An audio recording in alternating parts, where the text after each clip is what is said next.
अस्सलामुअलैकुम, कैसे हैं आप लोग। देख रहे कि हम लोग कतर में हैं, घूमने आए हैं कॉर्नर में। यहाँ का लुक देख सकते हैं आप, बहुत ही ज़बरदस्त है। घूमने में काफ़ी मज़ा आ रहा, शानदार। बहुत खुशी हुआ हम लोग के यहाँ पे आके। आप लोग भी आइए कतर। ये समुद्री इलाका है पूरा, देख सकते हैं यहाँ का पूरा ज़बरदस्त लुक है। देख रहे हैं यहाँ पे, उधर पूरा मेला लगा हुआ है, पूरा मेला लगता है यहाँ पे, देख सकते हैं। ये समुद्र का पानी है यहाँ, देखिए बहुत ही ज़बरदस्त ठंडा ठंडा पानी रहता है यहाँ पे, देख सकते हैं आप।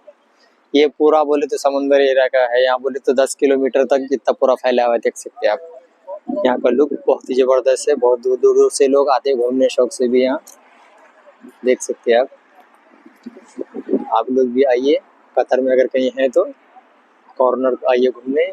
बहुत ही ज़बरदस्त जगह है घूमने का।